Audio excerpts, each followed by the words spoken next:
शंकरपुर गांव एक छोटा सा पिछड़ा हुआ गांव था, जहां सिर्फ एक ही किराना की दुकान थी और उस दुकान का मालिक था मनोहर, जिसे छोटे बड़े सब चाचा कहते थे। हालांकि मनोहर बहुत लालची था और वो बस हर समय एक्स्ट्रा पैसे कमाने की तरकीबें निकालता रहता था। चाचा चाचा चाचा, अरे चाचा चाचा की माला क्या जप रहा है संजू? बोलना, क्या चाहिए? चॉकलेट दे दो चाचा। ला पैसे दे, चॉकलेट देता हूँ। ये लो। 1 रुपया? 1 रुपया में कौन सी चॉकलेट आती है? हाँ? अरे यार चाचा। तभी वहाँ धनी राम आ गया और हड़बड़ाते हुए बोलने लगा, अरे इसे छोड़ो चाचा, मुझे सामान दो, पैसे निकालो, खाते में लिख लो। यहाँ तेरा कोई खाता नहीं खुला है, समझा? अरे उधार दे दो ना। नाम धनी राम और हरकतें भिखारियों वाली। चल भाग यहाँ से। अरे दे दो ना चाचा। भाग रहे हो दोनों या डंडा उठाऊं? संजू और धनी राम दोनों दुम दबाकर भाग गए। शंकरपुर गांव की दुकान पर एक बार फिर हलचल मचने वाली थी। इस बार दुकान पर आई थी सीमा। चाय की पत्ती दो, अच्छी वाली। अरे अच्छी वाली ही देंगे। ये देखो, सीधी फैक्ट्री से आई है। मनोहर ने झट से एक चमचमाते पैकेट को निकाला और सीमा की ओर बढ़ा दिया। चाचा, ये पैकेट कुछ बदला बदला सा लग रहा है, पहले वाली पत्ती ऐसी नहीं थी। अरे सीमा बहन, अब फैक्ट्री ने पैकेजिंग बदल दी है, सब कुछ वही है, बस कवर नया है। अच्छा, बेवकूफ समझते हो क्या? ये नकली है। अरे नहीं नहीं, आप तो यूं ही शक कर रही हैं। देखिए तो सही। मुझे बेवकूफ मत बनाओ, चुपचाप असली पत्ती निकालो। चाचा सही तो बोल रही है सीमा, ये पैकेट सच में बदला हुआ लग रहा है। लेना है तो लो, वरना जाओ। आखिरकार सीमा को मजबूर होकर वो पत्ती खरीदनी पड़ी, लेकिन उसका शक खत्म नहीं हुआ। इस बार वहाँ रामकृष्ण आया, जो गांव का गरीब किसान था। चाचा, थोड़ा सामान चाहिए, लेकिन पैसे थोड़े कम है, तो देख लेना क्या हो सकता है। अरे रामकृष्ण भाई, तुम्हारे लिए तो सब कुछ है, क्या चाहिए बताओ ना। बस 250 ग्राम चीनी और आधा किलो आटा दे दो। अरे ये देखो, ये हाई क्वालिटी चीनी और बढ़िया आटा है, अमीर लोग लेते हैं, तुम्हें भी वही दूंगा। लेकिन चाचा, मेरे पास इतने पैसे नहीं है। कोई बात नहीं, उधार ले लो, जब पैसे हो दे देना। रामकृष्ण चुपचाप मनोहर से सामान लेकर चलने लगा। तभी मनोहर ने धीरे से कहा, सुन, अगर समय पर पैसे नहीं लौटाए तो 20% ब्याज लगेगा, समझ गया ना? ब्याज? वो तो ज्यादा मत बोल, जो है वही है, अब जाओ। मनोहर की दुकान इसी तरह चलती रही। वो गरीब लोगों को उधार देता और फिर उनसे भारी ब्याज वसूल करता, लेकिन उसका लालच दिन प्रतिदिन बढ़ता ही जा रहा था। अब वो खुल्लम खुल्ला बेईमानी पर उतर आया था। उसके लालच ने गांव में एक और बड़ा हंगामा खड़ा कर दिया। रामकृष्ण ने मनोहर से जो उधार लिया था वो चुका नहीं पाया और ब्याज इतना बढ़ गया कि मनोहर की नजर रामकृष्ण की जमीन पर पड़ गई। मनोहर चाचा, मेरी जमीन मत छीनो, मेरे पास इसके सिवा कुछ भी नहीं है, मेरी पूरी जिंदगी इस खेत पर निर्भर है। रामकृष्ण, व्यापार में भावनाओं की जगह नहीं होती, जब पैसे नहीं दे सकता तो जमीन मेरी होगी। मैं तुम्हारे पैर पकड़ता हूँ। ये नाटक कहीं और जाके करो, जमीन अब मेरी है। रामकृष्ण का रोना देख गांव वाले इकट्ठा हो गए। चाचा, ये गलत है, वो बेचारा गरीब आदमी है, उसकी जमीन मत छीनो।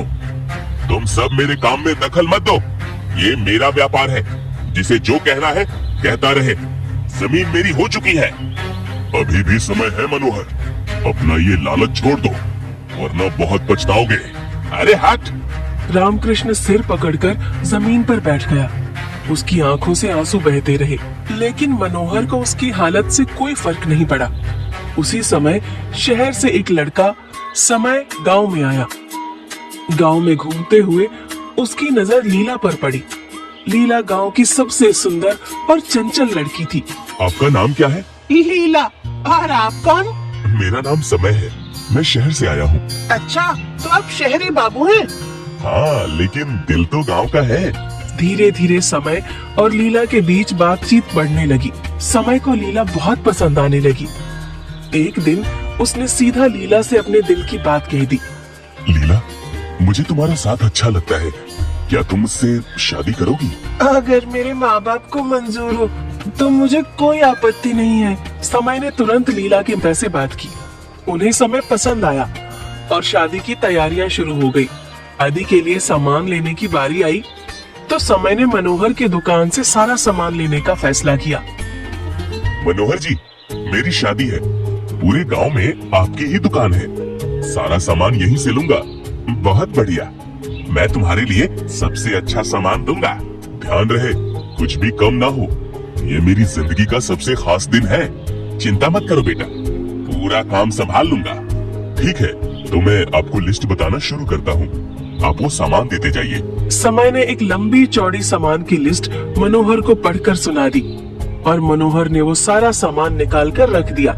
समय ने वो सारा सामान एक ठेले पर चढ़ाया और ले जाने लगा और जाते जाते उसने कहा, चाचा बिल बना लो और कल आकर पैसे ले जाना। ठीक है। मनोहर बहुत खुश था क्योंकि उसने सारा नकली सामान समय को दिया था, पर बिल तो असली ब्रांडेड सामान का बनाने वाला था। वो अगले दिन सुबह सुबह समय के घर पहुंचा। समय बाबू, वो शादी का सामान तो ले लिया, अब पैसों का क्या हिसाब है? पैसे? कौन से पैसे और कैसा सामान? अरे जो सामान मैंने तुम्हें दिया उसका बिल लाया हूँ, मजाक मत करो, जल्दी से हिसाब किताब कर दो। सामान? मैंने तुमसे कोई सामान लिया ही नहीं। क्या? क्यों झूठ बोल रहे हो? मनोहर का गुस्सा 7वें आसमान पर था। वो घर के अंदर घुस गया और इधर उधर देखने लगा। आखिरकार उसने शादी का सामान कोने में रखा हुआ देख लिया। ये रहा सामान, और कहता है मैंने कुछ नहीं लिया। हाँ? अरे ये सामान तो किसी और ने दिया है, बहाने मत बनाओ, ये सब सामान मैंने ही बेचा है। ये रहा बिल, लाओ दिखाओ जरा। मनोहर ने जेब से बिल निकाला और समय के सामने लहराया। समय ने बिल देखा और अचानक जोर जोर से हंसने लगा। ये क्या बेवकूफी है? क्यों हंस रहे हो? क्या बेवकूफी है इसमें? हाँ? मेरे घर में ये जो सामान है ना, ये सब तो नकली है, या यूं कहो कि सस्ता वाला है, लेकिन बिल पर असली ब्रांड्स के नाम लिखे हैं। ब्रांड का सामान तो मेरे पास है ही नहीं। तुम ही बताओ, तुम्हारे पास इस नकली सामान का कोई बिल है? हाँ, दिखाओ मुझे। मनोहर सन्न रह गया, उसके पास कोई जवाब नहीं था।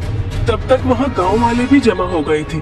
सबको पता था कि वो सामान मनोहर नहीं बेचा है, लेकिन कोई उसका साथ देने को तैयार नहीं था।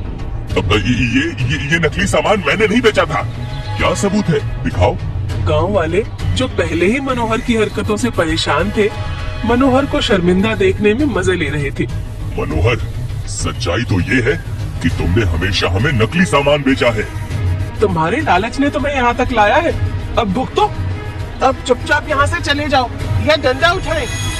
मनोहर चुपचाप खड़ा था, वो अपने ही जाल में फंस चुका था।